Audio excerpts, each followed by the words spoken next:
The Magician's Horse by Andrew Lang. Once upon a time, there was a king who had 3 sons now. It happened that one day the 3 princes went out hunting in a large forest at some distance from their father's palace, and the youngest prince lost his way, so his brothers had to return home without him. For 4 days the prince wandered through the glades of the forest, sleeping on moss beneath the stars at night, and by day living on roots and wild berries. At last, on the morning of the 5th day, he came to a large open space in the middle of the forest, and here stood a stately palace, but neither within nor without was there a trace of human life. The prince entered the open door and wandered through the deserted rooms without seeing a living soul. At last, he came on a great hall, and in the center of the hall was a table spread with dainty dishes and choice wines. The prince sat down and satisfied his hunger and thirst, and immediately afterwards the table disappeared from his sight. This struck the prince as very strange, but though he continued his search through all the rooms upstairs and down, he could find no one to speak to. At last, just as it was beginning to get dark, he heard steps in the distance, and he saw an old man coming towards him up the stairs. "What are you doing wandering about my castle?" asked the old man. To whom the prince replied, "I lost my way hunting in the forest. If you will take me into your service, I should like to stay with you, and will serve you faithfully." "Very well," said the old man, "you may enter my service. You will have to keep the stove always lit.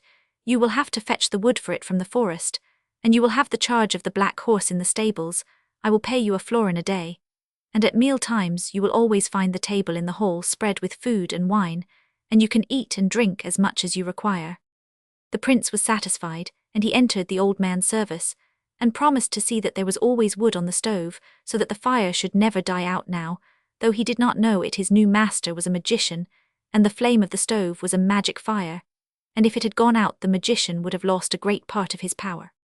One day the prince forgot and let the fire burn so low that it very nearly burnt out. Just as the flame was flickering, the old man stormed into the room. "What do you mean by letting the fire burn so low?" he growled. "I have only arrived in the nick of time." And while the prince hastily threw a log on the stove and blew on the ashes to kindle a glow, his master gave him a severe box on the ear and warned him that if ever it happened again, it would fare badly with him. One day the prince was sitting disconsolate in the stables, when to his surprise the black horse spoke to him. "Come into my stall," it said. "I have something to say to you. Fetch my bridle and saddle from that cupboard, and put them on me. Take the bottle that is beside them. It contains an ointment which will make your hair shine like pure gold. Then put all the wood you can gather together on to the stove, till it is piled quite high up." So the prince did what the horse told him. He saddled and bridled the horse. He put the ointment on his hair till it shone like gold, and he made such a big fire in the stove that the flames sprang up and set fire to the roof, and in a few minutes the palace was burning like a huge bonfire. Then he hurried back to the stables, and the horse said to him, "There is one thing more you must do. In the cupboard you will find a looking-glass, a brush, and a riding whip. Bring them with you, mount on my back, and ride as hard as you can, for now the house is burning merrily." The prince did as the horse bade him. Scarcely had he got into the saddle than the horse was off, and away galloping at such a pace that in a short time the forest and all the country belonging to the magician lay far behind them. In the meantime the magician returned to his palace, which he found in smouldering ruins. In vain he called for his servant. At last he went to look for him in the stables, and when he discovered that the black horse had disappeared too, he at once suspected that they had gone together, so he mounted a roan horse that was in the next stall, and set out in pursuit. As the prince rode, the quick ears of his horse heard the sound of pursuing feet. "Look behind you," he said, "and see if the old man is following." And the prince turned in his saddle, and saw a cloud like smoke or dust in the distance.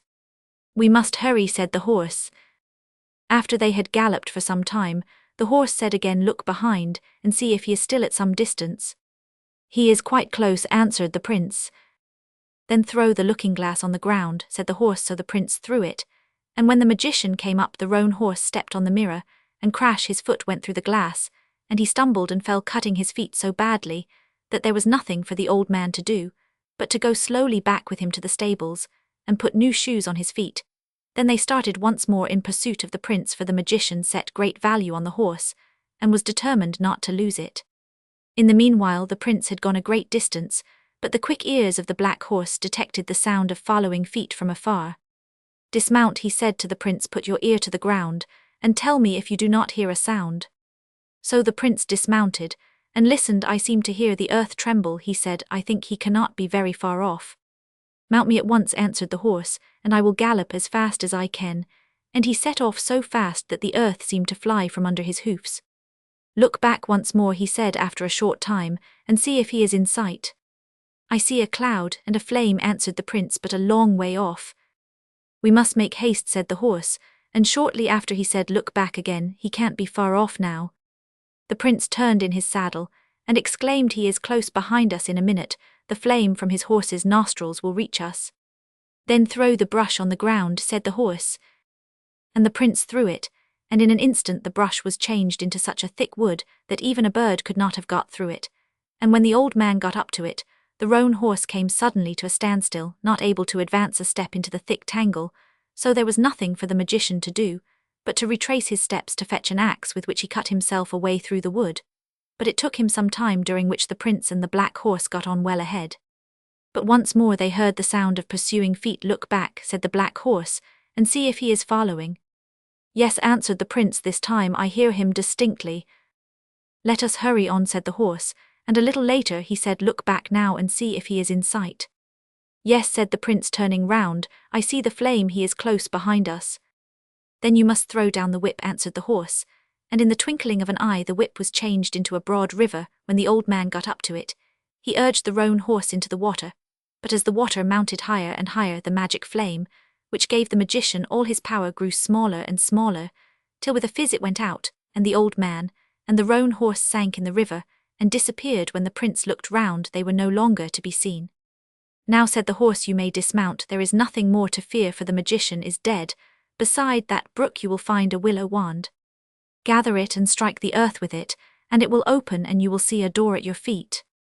When the prince had struck the earth with the wand, a door appeared and opened into a large vaulted stone hole. Lead me into that hole, said the horse, I will stay there, but you must go through the fields, till you reach a garden in the midst of which is a king's palace.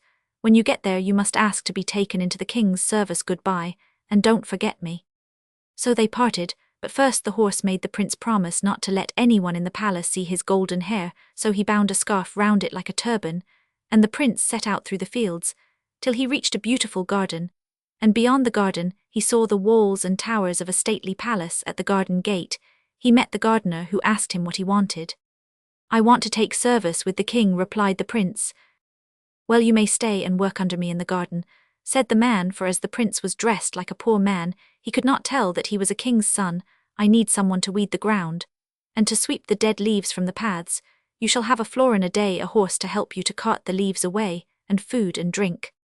So the prince consented and set about his work, but when his food was given to him, he only ate half of it. The rest he carried to the vaulted hole beside the brook, and gave to the black horse, and this he did every day, and the horse thanked him for his faithful friendship.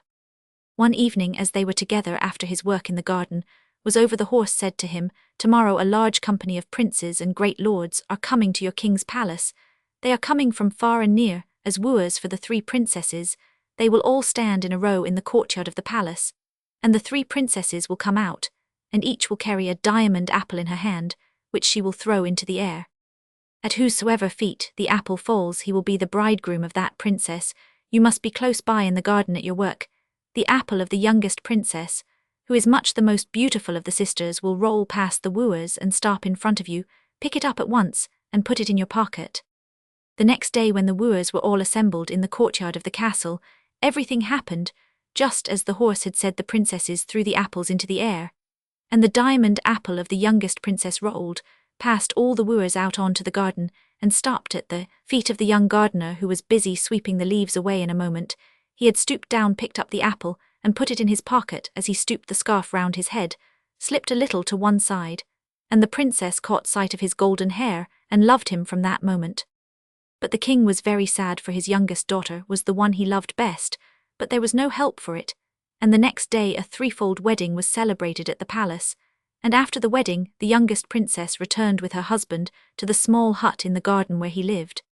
Some time after this, the people of a neighbouring country went to war with the king, and he set out to battle accompanied by the husbands of his 2 eldest daughters, mounted on stately steeds. But the husband of the youngest daughter had nothing but the old broken-down horse which helped him in his garden work, And the king, who was ashamed of this son-in-law, refused to give him any other. So as he was determined not to be left behind, he went into the garden, mounted the sorry nag, and set out, but scarcely had he ridden a few yards before the horse stumbled and fell, so he dismounted and went down to the brook to where the black horse lived in the vaulted hall. And the horse said to him, "Saddle and bridle me, and then go into the next room, and you will find a suit of armor and a sword, put them on, and we will ride forth together to battle." And the prince did as he was told, and when he had mounted the horse his armor glittered in the sun, and he looked so brave and handsome that no one would have recognized him as the gardener who swept away the dead leaves from the paths. The horse bore him away at a great pace, and when they reached the battlefield they saw that the king was losing the day, so many of his warriors had been slain. But when the warrior on his black charger and in glittering armor appeared on the scene, hewing right and left with his sword, the enemy were dismayed and fled in all directions, leaving the king master of the field. Then the king and his two sons-in-law, when they saw their deliverer, shouted, and all that was left of the army joined in the cry, "A god has come to our rescue," and they would have surrounded him, but his black horse rose in the air and bore him out of their sight. Soon after this part of the country rose in rebellion against the king, and once more he and his two sons-in-law had to fare forth to battle, and the son-in-law, who was disguised as a gardener, wanted to fight too, so he came to the king and said, "Dear father, let me ride with you to fight your enemies." "I don't want a blockhead like you to fight for me," answered the king.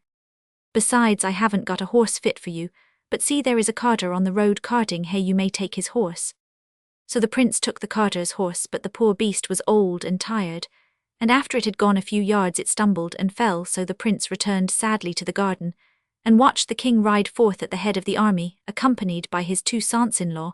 When they were out of sight, the prince betook himself to the vaulted chamber by the brookside, and having taken counsel of the faithful black horse, he put on the glittering suit of armor, and was borne on the back of the horse through the air to where the battle was being fought, and once more he routed the king's enemies, hacking to right and left with his sword, and again they all cried, "A god has come to our rescue," but when they tried to detain him the black horse rose in the air and bore him out of their sight. When the king and his sons-in-law returned home, they could talk of nothing but the hero who had fought for them, and all wondered who he could be. Shortly afterwards the king of a neighboring country declared war, and once more the king and his sons-in-law and his subjects had to prepare themselves for battle, and once more the prince begged to ride with them, but the king said he had no horse to spare for him, but he added, "You may take the horse of the woodman who brings the wood from the forest, it is good enough for you." So the prince took the woodman's horse, but it was so old and useless that it could not carry him beyond the castle gates, so he betook himself once more to the vaulted hall, where the black horse had prepared a still more magnificent suit of armor for him than the one he had worn on the previous occasions, and when he had put it on and mounted on the back of the horse, he bore him straight to the battlefield, and once more he scattered the king's enemies, fighting single-handed in their ranks, and they fled in all directions. But it happened that one of the enemy struck with his sword and wounded the prince in the leg, and the king took his own pocket-handkerchief with his name and crown embroidered on it, and bound it round the wounded leg, and the king would fain have compelled him to mount in a litter and be carried straight to the palace, and two of his knights were to lead the black charger to the royal stables, but the prince put his hand on the mane of his faithful horse, and managed to pull himself up into the saddle, and the horse mounted into the air with him. Then they all shouted and cried, "The warrior who has fought for us is a god, he must be a god."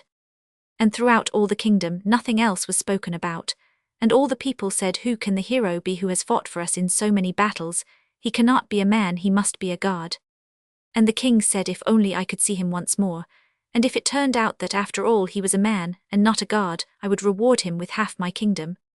Now when the prince reached his Homeoth gardener's hut where he lived with his wife, he was weary, and he lay down on his bed and slept, and his wife noticed the handkerchief bound round his wounded leg, and she wondered what it could be. Then she looked at it more closely and saw in the corner that it was embroidered with her father's name and the royal crown, so she ran straight to the palace and told her father, and he and his two sons-in-law followed her back to her house, and there the gardener lay asleep on his bed, and the scarf that he always wore bound round his head had slipped off, and his golden hair gleamed on the pillow. And they all recognized that this was the hero who had fought and won so many battles for them. Then there was great rejoicing throughout the land, and the king rewarded his son-in-law with half of his kingdom, and he and his wife reigned happily over it.